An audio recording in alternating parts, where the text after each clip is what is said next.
Hey everybody, it's Carm here, coming to you on a rather wet and chilly Sunday afternoon. I felt like coming on and doing something of a response video. Our dear friend and neighbor in the VC, Rob in Boston. We were in the comments recently, we were talking about Keith Jarrett. Rob had shown this in his recent video on vinyl, Colin concert. And kind of going back and forth a little bit about Keith Jarrett and his music, and he was wondering what I would have recommended, aside from his solo piano, as far as more essential releases to get into. And I just pulled a few things from various aspects of his career, different kinds of projects, different kind of groupings and context, and. Yeah, just see what you think. Things I think Rob in particular might would find of interest. For me, Keith Jarrett getting into his music, it did start with this album, like so many great solo piano work. So many. If there's one album that you know of his, it's probably this one. I saw it in the rack at local library I think I was about 16, sophomore year of high school. And just from seeing this image, rather dramatic, somewhat dramatic and very contemplative image, I thought this is something you need to look further into. And then seeing that it was solo piano, and being that I was taking piano just briefly at the time in school, at a piano class. So interest was sparked right away, and subsequently went for anything and everything I could find with his name on it. I'm thinking of Gary, who last night did a wonderful video, sort of in response to myself, about the group, kind of world fusion group Special Effects. I was asking about an album and showed something, and I responded with a very wonderful, comprehensive overview of their whole career, but also pointing out how he wanted to get everything associated with the group, the various members, the main members, anything with their name on it he wanted. And Keith Jarrett's one of those artists for me that, although he didn't do as much collaborating in later years, just with certain people, who's who here, I wanted to get everything that he was involved in, even if he wasn't composing or improvising on it. I just wanted it because it was him. I wanted to see how he explored the music further. So I have a couple other examples of, I love just about all his solo stuff, and he's done it, throughout the 70s and to the present day still does. I believe he still does solo piano concerts. There's another early one, came after Colin Concert. This is from '76, Staircase. It was originally a double LP. Probably a lesser appreciated of his solo albums, studio album. These are shorter pieces, but he's always explored a variety of moods and styles and improvisatory approaches. He just kind of lets the music come through him, and the influences just kind of come out, for lack of a better word, organically, it seems, without really forcing it. But it's another really nice early example. And a somewhat more recent example, a Vienna concert. Solo piano from '91, I believe. This one is, in some ways, could be like the inverse of the Colin concert, where this is very kind of bright and optimistic, and you can see with the bright cover, and this is kind of a dark gothic kind of leap into the abyss at times. Very beautiful, though. This is one I've listened to a lot over the years, since late in high school. But getting to the other kind of group projects that he's done over the years, you could start at the beginning, and what he was doing before his solo career was playing with Charles Lloyd. His early quartet, I think it goes back as far as '66. Not sure, this one's from '67. You can see Keith Jarrett, very young Keith there, probably 20 years old maybe at the time.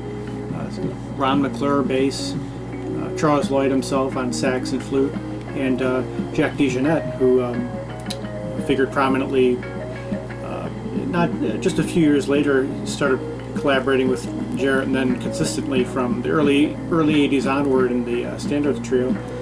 But this is good, you know, a good place to start, you know, outside of the work under his own name, you know, with Charles Lloyd. I know they did several albums at the time. And a very early example of his group efforts, Summer Before, from '68. This is probably one of the earliest, I think this is the first vinyl I ever picked up of Keith way back when.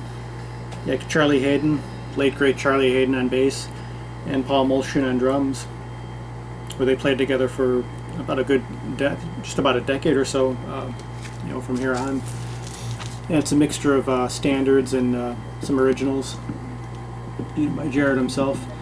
And you could see early on too, with his own you know, distinctive composition and improvisational style, you know, was already very much there from the beginning. And of course the interplay with the group, and his approach is original to playing, you know, other people's music. Later on, of course, he did jazz standards as well as his own compositions and improvisations. But this is a great place to start for his you know, early group career.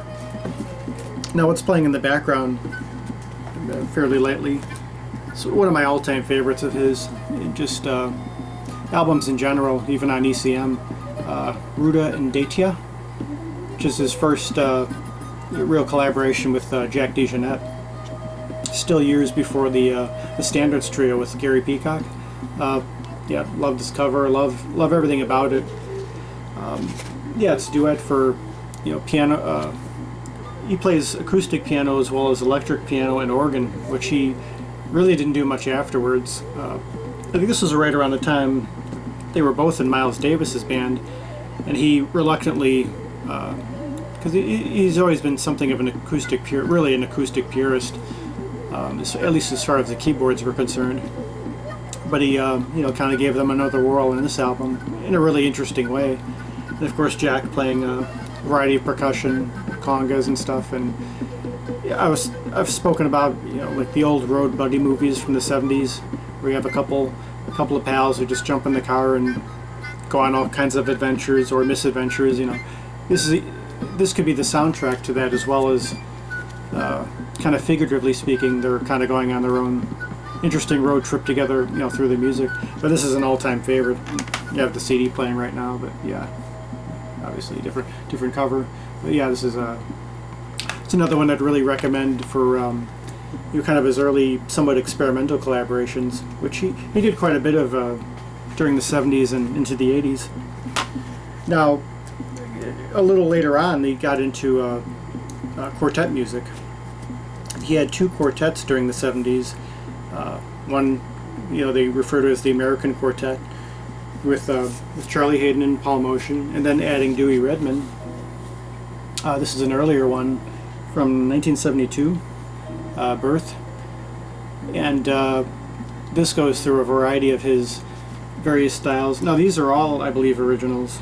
Yeah, these are all his tunes, Keith Jarrett's tunes.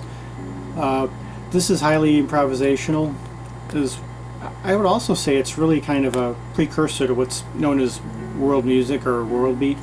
A lot of ethnic flavors and instruments on here, you know, African and South American, kind of like the previous one, the Ruta and Datia, but they really go far into kind of uncharted territory. I really like the tune Mortgage on My Soul, which even has kind of like a rock, not really a fusion, but actually like almost like an instrumental rock feel, which, Rob, I think that would really appeal to you.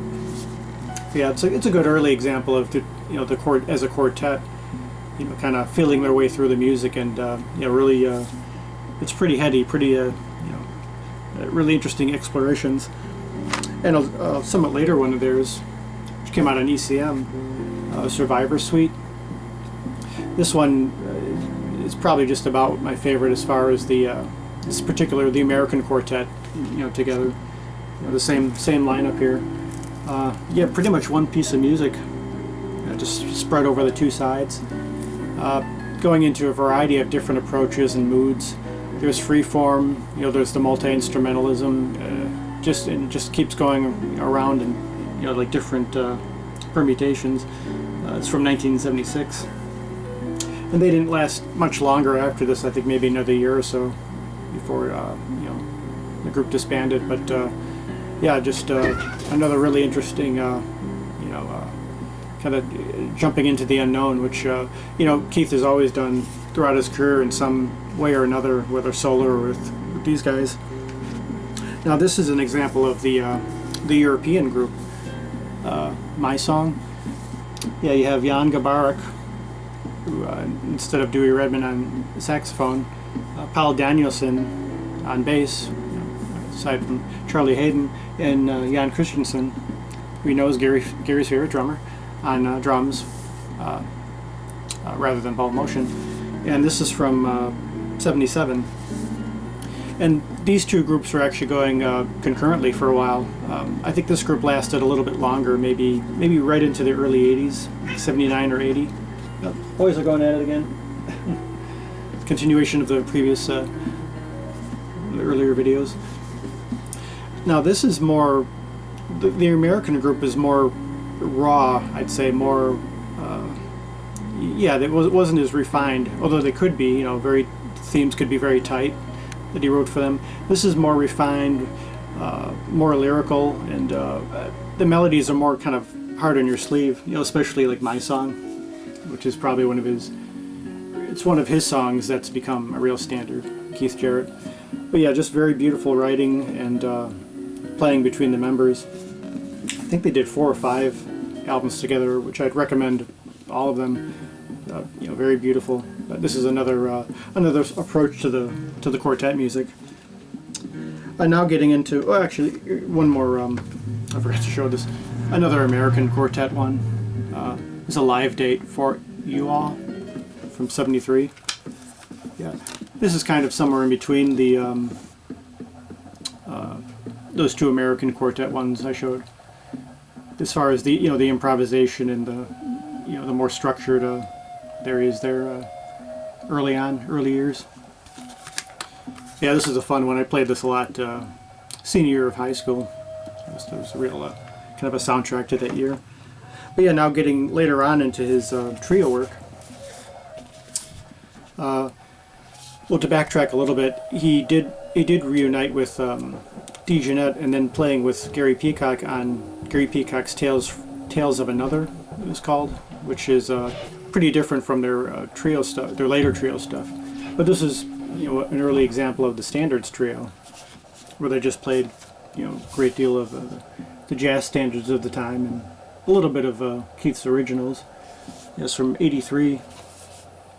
Now on the surface it sounds very quite conventional, straight ahead jazz, piano, bass, and drums, but you listen a little further and you could hear that each of their individual voices come through very very powerfully and very distinctively.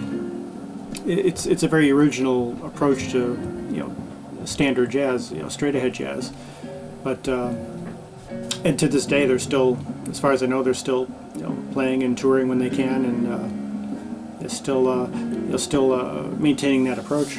But this is a real good example of it early on. But they also did here and there would do non-standard albums, changes, which appears to be from the same sessions as that one, also from January of '83. You can see the tunes there, Flying and Prism. This is more of a collective improvisational approach. It sounds like Keith wrote, kind of like a bare sketch of melody or some structure for them to improvise off of, and they just take off from there, and you could just hear the three of them just really stretch out. The interplay is just incredible, and this is one a few of these I haven't listened to in quite a while, but I remember this being real, it's evocative too, not just the music itself and just the way they explore, but yeah, more examples of what they did at that time. But again, like I said, they're still playing to this day. This is a more recent one, Yesterday's. Again, playing mostly standards. I think there's 1 or 2 of his own cuts on here. I actually got to see them live in, I think it was '04, played downtown Chicago, and yeah, just they started off playing. It was right around Christmas time actually, and they played. Started off with Santa Claus is Coming to Town, and deconstructed it in a way that I had never heard a standard or a holiday tune played. I mean, it was just incredible, and they were just amazing actually in the flesh. And this is another example of an improvisatory album. They just play one standard on here at the end, but it's mostly just just kind of jumping into the unknown together. It's just pure interplay, just the three of them listening and responding to each other. And they could do it as well as anyone, whether there's a melody kind of preset beforehand or not. But it's just excellent. So those are pretty much for the group albums. There's so many of them, but these are just a few examples that I think Rob, you'd be of interest to you. Now, one other aspect though that always intrigued me, and if you're interested in classical composition, he did a great deal of that in the 70s and not as much in later years, but this is my personal favorite, where he worked with like a chamber group, Arborizina. Very beautiful example of his classical composition. He plays piano on here, along with Jan Gabarek on saxophones and Charlie Hayden on bass, and back with the string section. And it's just an absolutely, it's hard to describe. It's very evocative. It's very, really like the titles, Runes, Solara March, Mirrors. I don't know, I just imagine like, when I'm listening to it, like, when you see sunlight through the top of treetops, like the little glistening, coming through, it kind of evokes that kind of imagery. But yeah, it's he did quite a few of these, like with like a string orchestra type stuff. But this I personally would go for if you're, and it's pretty commonly you could find this around. But if you want to hear his earlier, what's known as new music or more formal composition, that's a great one to start with. And he's done a lot of interpreting other composers, like Bach. He plays cembalo on here, which is a harpsichord.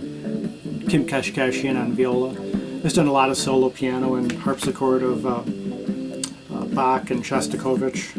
There's a recent one that came out. Just came out I think about a year ago. 2015. Plays Samuel Barber and Bela Bartok, as well as his own piece. There's also orchestra on here, and Mozart. Plays a concerto for piano and orchestra. It's from a little further back, in 1996. But these are just a few examples. One more thing here. Another thing he did a lot early on was,